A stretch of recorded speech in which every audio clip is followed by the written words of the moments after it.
Before any transformation can begin, physical, emotional, or spiritual, we must begin with Niyyah, our intention. Because in Islam, the intention is everything.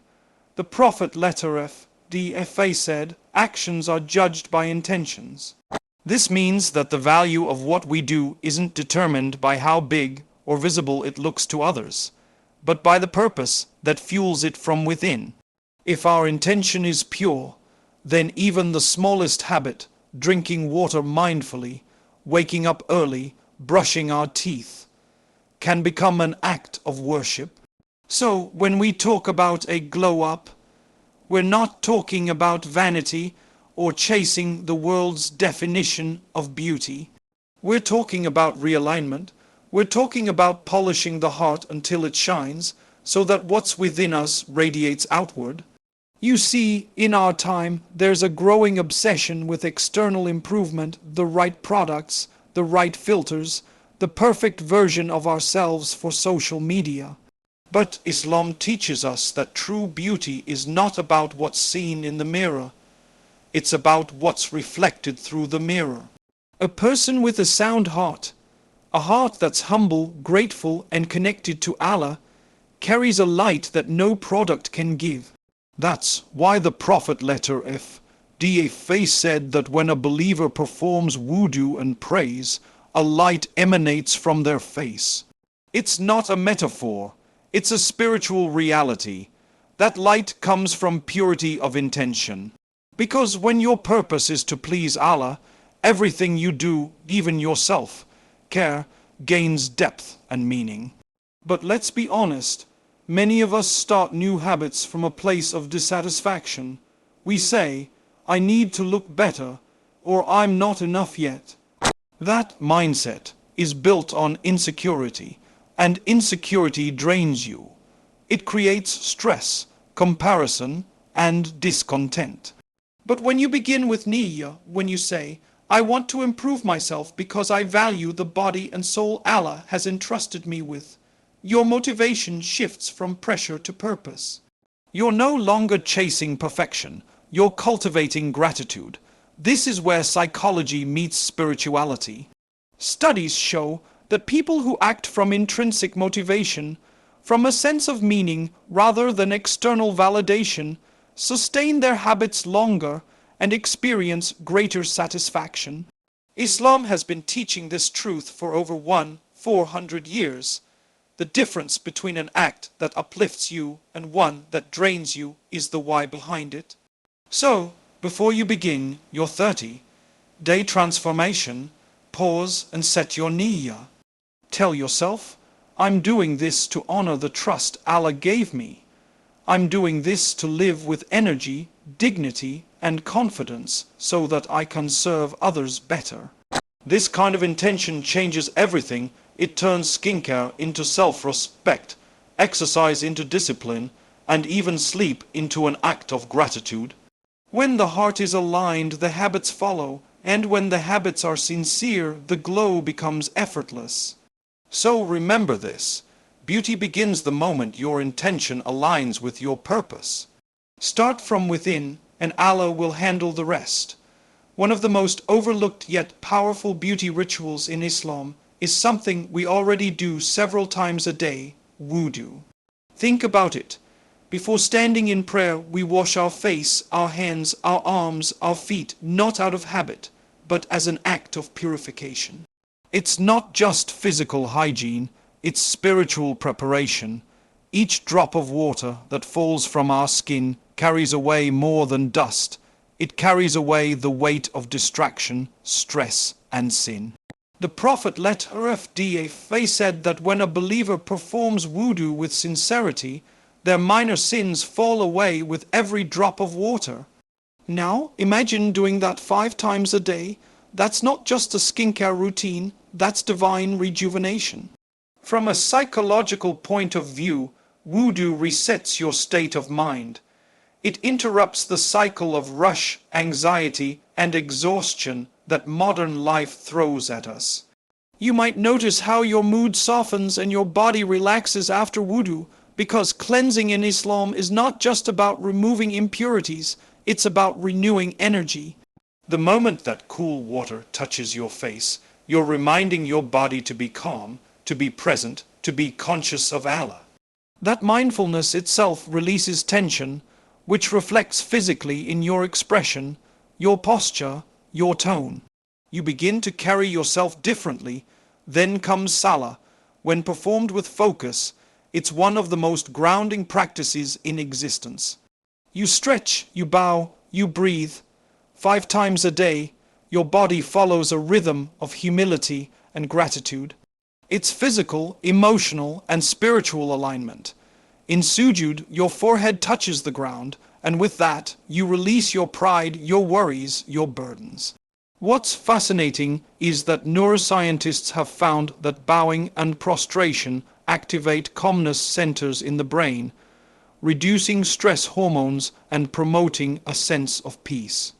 Subhanallah, the same actions that connect you to Allah also rejuvenate your body and your skin. Now imagine that consistency, wudu and salah every day for 30 days. You'd not only see a glow on your face, you'd feel a glow within your soul. Because purity on the outside reinforces purity within. You'll find your eyes softer, your expressions calmer, your energy more radiant. This isn't magic, it's the natural outcome of spiritual discipline. But there's something deeper here. The beauty of wudu and salah lies in the intention behind them. If you approach them mindlessly, they remain routine. But if you approach them consciously, understanding that each act is a moment of reconnection with your Creator, they become transformative. You're not just cleaning your skin, you're polishing your soul. You're not just moving your body, you're aligning your being with divine order. When Islam speaks about Noor light, it's not simply metaphorical. That light is the reflection of purity, sincerity, and inner peace. It's what makes some faces shine even in hardship. And the secret to that light often begins with the simple act of wudu and the sincerity of salah. So let's remind ourselves, real beauty begins with purification. Wash not only your face, but your heart. Pray not only with your body, but with your soul. Because the most radiant glow is not painted on the skin, it's written by light upon the heart. When we speak about self-care today, it often revolves around products, routines, and expensive treatments. Yet, more than 14 centuries ago, the Prophet Muhammad laid down a timeless framework for self-care, simple, holistic, and deeply spiritual. What we now call wellness was already embedded in the Sunnah. Every small habit he practiced, from brushing his teeth with a miswak to applying oil in his hair, to maintaining cleanliness in his clothing and surroundings, was part of a divinely guided system that balanced physical health with spiritual elevation. The Prophet once said, "Cleanliness is half of faith." This isn't just about hygiene, it's about a mindset. When you care for yourself with sincerity and moderation, you're honoring the trust Allah has given you, your body, your time, your presence. Self-care in Islam isn't about self-indulgence, it's about stewardship. You are not the owner of this body, you're its caretaker. Every act of grooming, every healthy choice, every effort to look presentable becomes a form of gratitude. Let's take the example of the miswak, a simple stick from the arak tree. The Prophet used it regularly and encouraged his companions to do the same. Modern science now confirms that miswak contains natural antibacterial agents, strengthens gums, and even whitens teeth. But the Sunnah wasn't just about physical benefits, it was about mindfulness. When you use miswak, you're not just cleaning your mouth, you're remembering the importance of purity in speech. A clean mouth reflects a clean heart. You begin to watch your words, to ensure what comes out of your mouth is as pure as what you put into it. Similarly, applying perfume, trimming nails, combing the hair, these were all emphasized in the sunnah. Why? Because appearance influences mindset. When you take care of yourself, you feel dignified. You stand taller, you speak with confidence, and you carry a certain grace. Islam doesn't separate outer beauty from inner virtue. It encourages harmony between them. Looking clean, smelling pleasant, and dressing neatly are all acts of respect. Respect for yourself, for others, and most importantly, for the one who created you. Even the foods and natural remedies mentioned in the sunnah, black seed oil, honey, olive oil, dates, aren't random. They are reminders that healing comes from balance and moderation, not excess. When you choose wholesome, natural nourishment, you're aligning your lifestyle with divine wisdom. You're not chasing artificial perfection. You're returning to fitra, your natural God-given state. And here's the beautiful part. When you adopt these sunnah habits consistently, they don't just change how you look, they change how you live. They infuse barakah, blessing into your daily routines. You start to notice more peace, more clarity, and yes, even more radiance. Because beauty that comes from alignment with divine guidance is sustainable, it grows deeper with time. So as you embark on your glow up, remember, the sunnah isn't ancient, it's eternal. It's not about adding more to your life, but about purifying what's already there. Take care of your body as an act of worship, not vanity. For the one who honors the sunnah, Allah honors with light, and that is the kind of glow that never fades. When we talk about changing the way we look, we often focus on what we apply externally. Creams, serums, routines, but what truly transforms your appearance begins within. The Prophet Muhammad taught us that our physical state is deeply connected to what we consume. He said, the son of Adam fills no vessel worse than his stomach. It is enough for the son of Adam to eat a few mouthfuls to keep him going. But if he must, then a third for his food, a third for his drink, and a third for his breath. This simple principle, if applied today, would heal not just our bodies, but our relationship with food itself. In the modern world, eating has become emotional, impulsive, and excessive. We eat not because we are hungry, but because we are stressed, distracted, or simply seeking comfort. Islam teaches us to eat with awareness, tadabbur, even in what we put on our plate. Food is not just fuel, it is trust. Every bite enters the body Allah has given us as an amanah, a trust that we are commanded to care for. When you begin to view food through this lens, your choices shift from indulgence to intention. You'll notice something fascinating. When you eat mindfully and in moderation, your body begins to settle into balance. Your skin clears, your energy stabilizes, your sleep improves. You begin to radiate health, not just appear healthy.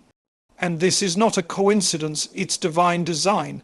Allah created food as both sustenance and medicine, but only when used in moderation and purity.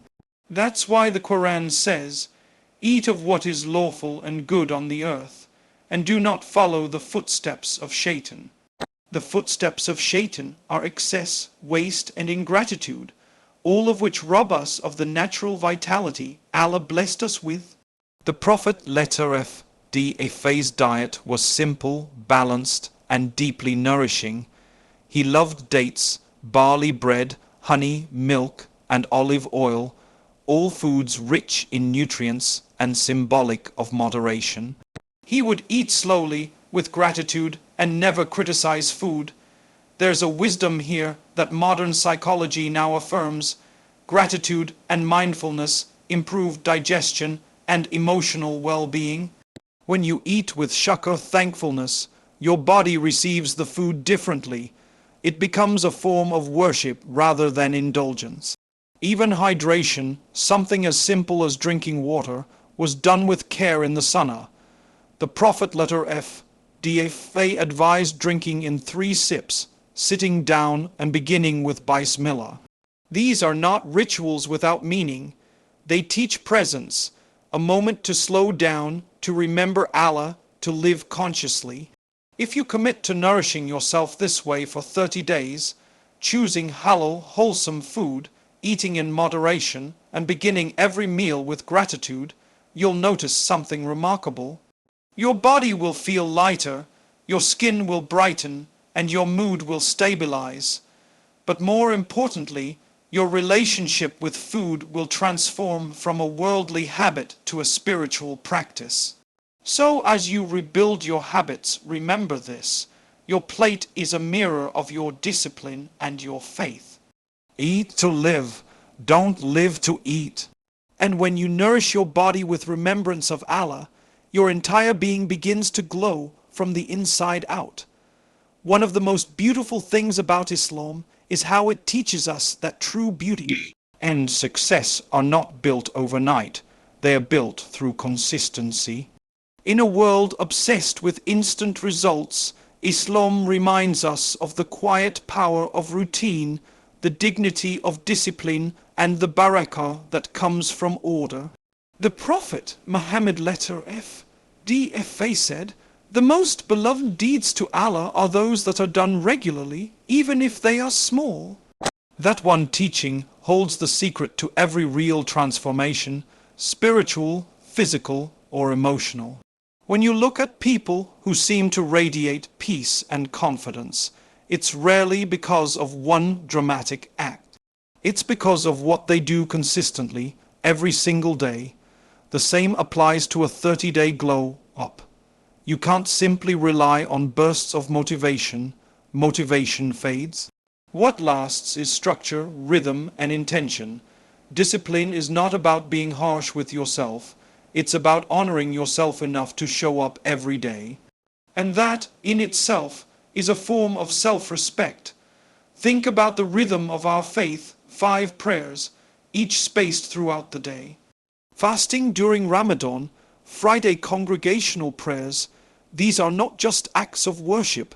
They are divine anchors that train our minds and bodies to live with rhythm and awareness.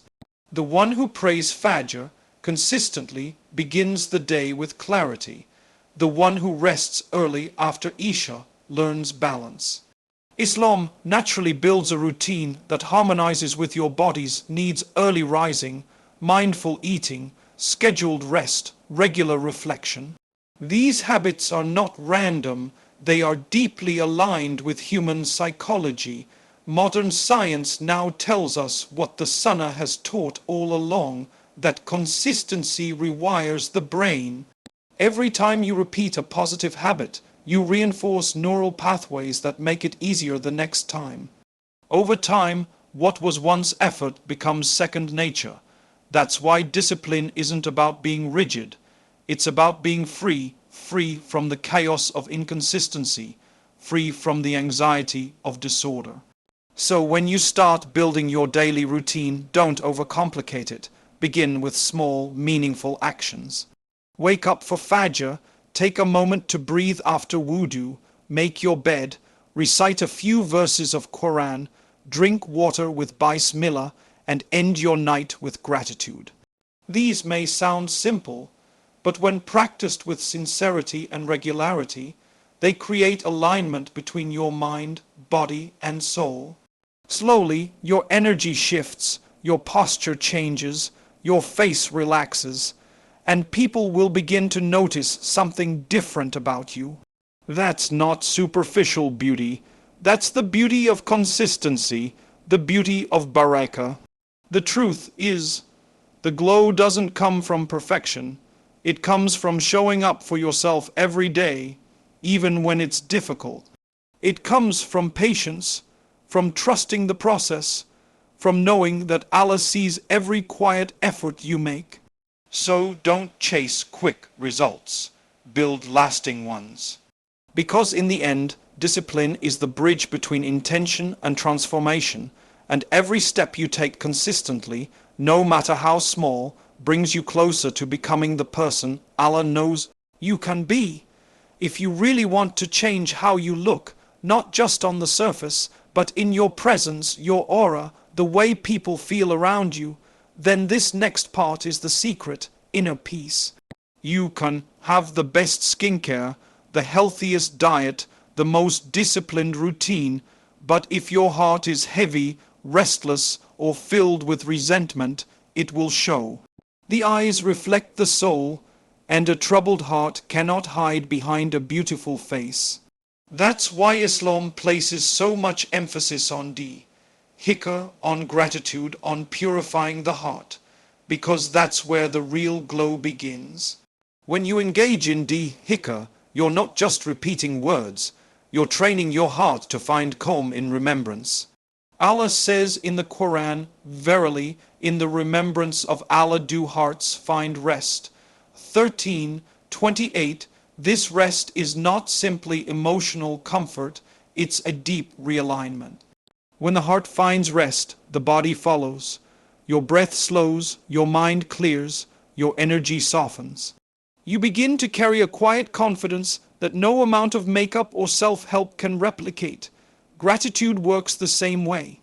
When you start your day by thanking Allah for even the simplest things, your health, your breath, your senses, your focus shifts from what's missing to what's present. Psychologists call this a gratitude mindset, and they've found it strengthens emotional resilience and improves overall well-being. Islam taught us this centuries ago through shukr. The Prophet F.D.F.A. said, "Whoever is not grateful for small things will not be grateful for large things." Gratitude beautifies the heart, it removes envy, reduces stress, and attracts more blessings. And when your heart is light, your face reflects it. There's also a subtle yet profound link between positivity and faith. The Prophet F.D.F.A. was an optimist. Even in the darkest moments, he carried hope, not despair, and that hope illuminated his face. We sometimes underestimate the impact of emotional energy on physical appearance. Anger tightens your features, anxiety dulls your eyes, but peace, true spiritual peace, softens everything. You begin to glow without even trying, because your energy is rooted in contentment, not comparison. One way to nurture this inner light is through consistent dua. Talk to Allah sincerely, personally, privately. Share your struggles and your dreams. There's something deeply healing about knowing that your heart is heard, even when no one else understands. The more you empty your worries to Allah, the lighter you become, and that lightness translates into radiance, the kind that cannot be faked or filtered. This is the essence of the Islamic glow-up. It's not merely external change, but the transformation of the heart. When you cleanse your soul through dhikr, fill it with gratitude, and live with quiet optimism, you'll notice that your face softens, your voice becomes kinder, and your energy uplifts others. People won't just say you look different, they'll say you feel different. So if you want to shine, don't chase light, connect to the source of light. For when the heart is at peace with Allah, the entire being radiates His Noor, and that, my friends, is the kind of glow that never fades.